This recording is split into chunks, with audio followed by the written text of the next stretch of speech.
कि भारतीय जनता पार्टी हो या कांग्रेस, दोनों के दोनों इस बात को नकारने की कोशिश कर, लेकिन वो सॉफ्ट हिंदुत्व को लेकर चल रहे हैं। अच्छा, कि कांग्रेस सिर्फ और सिर्फ मुस्लिम समाज के लोगों को यूज कर रही है वोटों के लिए। मजलिस ने हमेशा दलित समाज का, आदिवासी समाज का, मुस्लिम समाज के की बात मायावती करती हैं, अखिलेश यादव यादव की बात करते हैं, तो अगर ओवैसी साहब मुस्लिम, दलित, आदिवासी, पिछड़ों की बात करते हैं तो उसमें कौन सा गुनाह है? कि बीजेपी और कांग्रेस से किसी भी कीमत पर मजलिस का अलायंस पूरे इंडिया में कहीं नहीं हो सकता। इसने मुस्लिम समाज का आजादी से लेकर अभी तक जितना भी नुकसान किया है सिर्फ कांग्रेस ने किया है। यहाँ के मंत्री हैं जो भ्रष्टाचार में लिप्त है, जुआ, सट्टा और जो सारा का सारा आवाम में आम है नरेला विधानसभा में। अगर कांग्रेस समर्थन दे देती है तो ये बहुत अच्छी बात है, कांग्रेस को दे देना चाहिए। दोस्तों, चुनावी साल में चुनावी चर्चा को लेकर के एक बार फिर हम हाजिर हैं।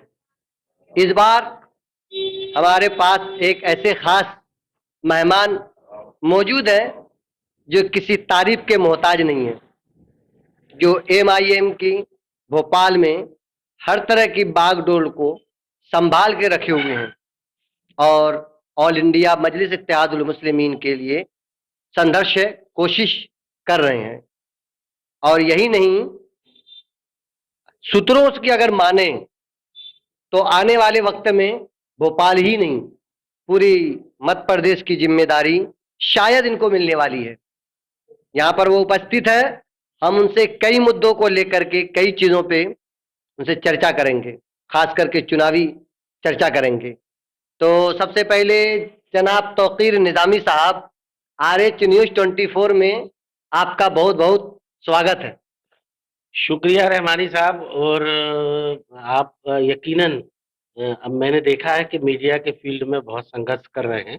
मैं आपके चैनल को और आपको बहुत मुबारकबाद देता हूं और बिस्मिल्लाहिर्रहमानिर्रहीम करके अपनी बात को शुरू करता हूं। तो सही बात है कि देखिए, मध्य प्रदेश में अभी ये देखने को मिल रहा है कि भारतीय जनता पार्टी हो या कांग्रेस, दोनों के दोनों इस बात को नकारने की कोशिश कर रहे हैं कि मध्य प्रदेश में तीसरा विकल्प या थर्ड फोर्स नहीं खड़ा हो सकता है या कोई और दूसरी ताकत नहीं बन सकती। उसकी वजह है ये रहमानी साहब, मैंने देखा है कि चूंकि अगर इस टाइम पे हालात पूरे मध्य प्रदेश के इस तरह से हो गए हैं कि अगर कांग्रेस को आदमी वोट करता है तो कहीं ना कहीं सीधे भारतीय जनता पार्टी को वोट जा रहा है, इसलिए वो इस तरह की बातें करते हैं।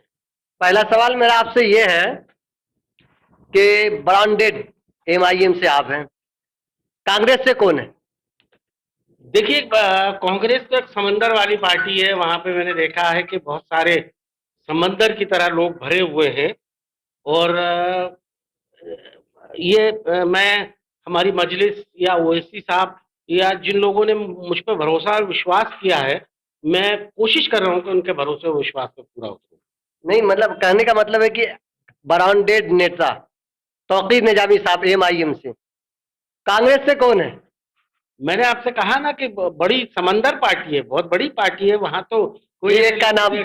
देखिए, कोई एक का नाम लूंगा तो दूसरे बुरा मानेंगे, इसलिए तो मैं कोई और नाम तो जब इतने सारे वहां हैं तो फिर आपकी क्या जरूरत? देखिए, वहां पे लेकिन वो सॉफ्ट हिंदुत्व को लेकर चल रहे हैं। अच्छा अच्छा। मुस्लिम समाज के जो नुमाइंदे हैं या जो लोग हैं, मैं आपके चैनल के माध्यम से ईमानदारी से कहना चाहता हूं कि एक बार वो अपने गिरेबान में झांक के देखें और कांग्रेस का इतिहास उठाकर देखें कि कांग्रेस सिर्फ और सिर्फ मुस्लिम समाज के लोगों को यूज कर रही है वोटों के लिए। कोई ऐसा मुद्दा आप बताइए कि एमआईएम ने किया हो या एमआईएम ने उस मुद्दा को उठाया हो, आप उठाए हो और कांग्रेस के मुस्लिम नेता ने नहीं उठाया हो, ऐसा कोई मुद्दा? देखिए, लगातार ज्यादातर जितने भी मुद्दे हैं, मजलिस ने हमेशा दलित समाज का, आदिवासी समाज का, मुस्लिम समाज के जो भी नेशनल मुद्दे हों, प्रदेश के मुद्दे हों, जिले के मुद्दे हों या ग्राम के मुद्दे, कहीं के भी मुद्दे हों, हमेशा से हम लोग उठाते आ रहे हैं और ओवैसी साहब हमेशा से उठाते रहे हैं। अच्छा, सूत्रों से जानकारी कभी कभी ऐसा लगता है, मिलती हुई है जानकारी कि एमआईएम शायद मध्य प्रदेश में विधानसभा चुनाव नहीं लड़ेगी। देखिए, ये ना मैं कुछ कह सकता हूं, ना ही दूसरे लोग इसके लिए कोई गैस लगा सकते हैं। हमारे यहाँ हमारे हाई कमान है, हमारे हाईकमान ओवैसी साहब किबला ये तय करेंगे कि मध्य प्रदेश में हमको कितनी सीटों पे लड़ना है। लेकिन लड़ना है, 100% लड़ना है और हम लोग पूरी तरह से नुकसान पहुंचाना है कांग्रेस को। देखिए नुकसान किसको होगा, फायदा किसको होगा, रहमानी साहब ये तो कहना मुश्किल है। क्योंकि अगर मैंने पहले भी कहा है और अभी भी कह रहा हूं कि अगर दलित की बात मायावती करती हैं, अखिलेश यादव की बात करते हैं, तो अगर ओवैसी साहब मुस्लिम, दलित, आदिवासी, पिछड़ों की बात करते हैं तो उसमें कौन सा गुनाह है? अच्छा, इतना संघर्ष करते हैं, मेहनत करते हैं, जनता के लिए, सबके लिए कोशिश करते हैं आप लोग। जब आपको कोई भी एमआईएम को बी पार्टी कहते होंगे या लिखते होंगे तो कैसा महसूस करते हैं? नहीं, नेचुरल जाहिर सी बात है कि तकलीफ होती है उस बात के लिए। मैं तो कहता हूं कि उत्तर प्रदेश में कांग्रेस की हालत या पूरे देश में आप देख लीजिए, इनकी वोट कटवा जैसी स्थिति रह गई है। तो मैं तो कहता हूं कि संघ की, आरएसएस की अगर कोई ए टीम है तो वो कांग्रेस है, कांग्रेस को ही ए टीम कहा जाना चाहिए। अगर अगर ये कांग्रेस मध्य प्रदेश में गठबंधन के लिए हाथ बढ़ाती है तो उसमें आप लोगों का क्या योगदान, क्या रोल रहेगा? ये देखिए, मैटर तो ये हमारे हाईकमान का है। ये हाईकमान तय करेंगे कि किससे सहयोग लेना है, किसका समर्थन लेना है और कैसे अपन को यहाँ काम करना है। लेकिन ये स्पष्ट शब्दों में आपके चैनल के माध्यम से मैं कह देना चाहता हूं कि बीजेपी और कांग्रेस से किसी भी कीमत पर मजलिस का ऐलान पूरे इंडिया में कहीं नहीं हो सकता। नहीं हो सकता? बिल्कुल नहीं हो सकता। कांग्रेस से क्यों नहीं? क्योंकि कांग्रेस ही वो एक ऐसी पार्टी है जिसने मुस्लिम समाज का आजादी से लेकर अभी तक जितना भी नुकसान किया है सिर्फ कांग्रेस ने किया है और दूसरे दल ऐसे कोई नहीं है जिन्होंने किया है। क्योंकि इनकी ही सरकारें ज्यादा रही। हम कहते हैं कि सरकारी नौकरियों में 37 से 35% के लगभग मुस्लिम समाज के लोग हुआ करते थे। आज 0.1% रह गए हैं। ये सारी की सारी देन कांग्रेस की है। इसलिए कांग्रेस हमारे लिए नंबर 1 पर है। इसके बाद ही हम कोई दूसरी बात करें। यानी बी टीम कांग्रेस की, बीजेपी 100%। ए टीम कांग्रेस है, बी टीम संघ की। ए टीम कांग्रेस है, बी टीम जो है ना भारतीय जनता पार्टी है। ये तो पूरे देश के लोगों को अच्छी तरह से पता चल चुका है और वो इस चीज को देख रहे हैं। अच्छा, आप नरेला से दावेदारी पेश कर रहे हैं, ऑल इंडिया मजलिस इत्तेहादुल मुस्लिमीन से, जहां पर गद्दावर नेता विश्वास सारंग और मनोज शुक्ला जी आ रहे हैं, वो भी दावेदारी पेश कर रहे हैं, आसिफ जकी भी पेश कर रहे हैं। तो इन गद्दावर के बीच में आपकी नैया कैसे पार लगेगी? देखिए, प्रजातंत्र है, हर आदमी का अधिकार है। बाबा साहब अम्बेडकर ने संविधान में यह अधिकार दिया हुआ है कि कोई भी आदमी कहीं से भी चुनाव भी लड़ सकता है, टिकट भी मांग सकता है, जिस दल से चाहे जहां से भी मांग सकता है।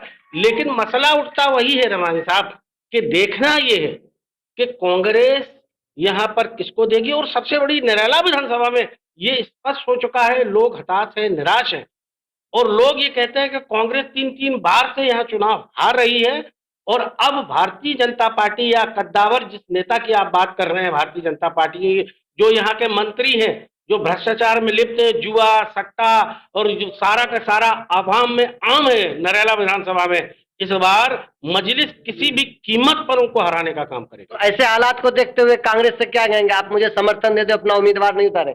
अगर कांग्रेस समर्थन दे देती है तो ये बहुत अच्छी बात है, कांग्रेस को दे देना चाहिए। लेकिन आप गठबंधन करने के लिए तो नहीं, तैयार नहीं हैं। गठबंधन तो बिल्कुल नहीं होगा किसी भी कीमत। समर्थन क्यों मांग रहे हैं? बस समर्थन इसलिए मांग रहे हैं कि जब तुम यहाँ हार ही रहे हो, जब तुम्हारा यहाँ जनादेश नहीं है, जनाधार नहीं है, तो कम से कम एक हमारी सीधी फाइट है भारतीय जनता पार्टी से, तो क्यों ना आप आके हमको समर्थन दे दे जिससे हम लोग चुनाव लड़ लें। अच्छा, कोई ऐसा उम्मीदवार अगर आए नरेला में, ऑल इंडिया मजलिस इत्तेहादुल मुस्लिमीन से चुनाव लड़े, क्या आप उसका समर्थन करेंगे?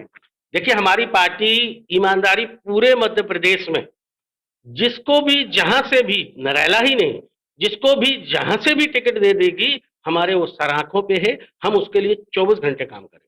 तो आपको ऐसा नहीं लगता कि आपको आने वाले वक्त में, ये बात तो तय है, कोई भी बड़ा मध्य प्रदेश लेवल पे तो मिलेगा ही आपको, तो आपको ऐसा नहीं लगता कि आपको मध्य प्रदेश में हर जगह जाने आने के हिसाब से आपको तैयारी करनी चाहिए? अभी भी मैं अभी देखिए सेंधवा में नगर पालिका वाले चुनाव हुए थे और हमारी लोगों की ड्यूटी लगाई गई। हम वहां पहुंचे, 4-5 दिन रुके। हमारा जो फर्ज था, हमारा जो काम था, हमने वहां जाके बखूबी किया और आगे भी जहां भी पूरे प्रदेश में हमको जिम्मेदारी दी जाएगी, हम उस जिम्मेदारी को बखूबी निभाएंगे। अगर हमको चुनाव लड़ने की जिम्मेदारी दी जाती है तो चुनाव भी लड़ेंगे। जैसा भी होगा हम दोनों चीजों के लिए तैयार हैं। अगर बाबू मस्तान साहब अगर आपके पार्टी में आना चाहते हैं, चुनाव लड़ना चाहते हैं, तो आपको अब उसके लिए क्या सोचते हैं आप? देखिए, मैं कोई पर्टिकुलर नाम नहीं लेना चाहता, ना इस तरह की बात करना चाहता हूं। जो उनकी पृष्ठभूमि है, उस पृष्ठभूमि को भी एक बार आप लोगों को देखना पड़ेगा, मीडिया के लोगों को देखना पड़ेगा कि भारतीय जनता पार्टी के वो समर्थक हैं। उनकी बीवी पिछली बार भी थे समर्थक हैं, अभी भी है और पिछले बार भी उनकी बीवी को भारतीय जनता पार्टी के टिकट से चुनाव लड़ी थी, जीती थी। और आने वाले कल में मैंने आपसे पहले भी कहा कि सब आजाद हैं। इस तरह के पृष्ठभूमि के लोगों की जगह एमआईएम में नहीं है, और आगे भी इस तरह के जितने भी लोग हैं उनके लिए कोई जगह एमआईएम में नहीं। दोस्तों, ये थे उभरते हुए सितारे मध्य प्रदेश में ऑल इंडिया मजलिस इत्तेहादुल मुस्लिमीन की कमान संभालने वाले पीरजादा तौक़ी निजामी साहब। हम इनसे कई चीज़ों पे लेकर के चर्चा करें हैं। यही नहीं, ये नरेला भोपाल के नरेला विधानसभा से ऑल इंडिया मजलिस इत्तेहादुल मुस्लिमीन से भावी उम्मीदवार भी हैं। कैमरामैन शादाब खान के साथ ओवैस रहमानी की रिपोर्ट।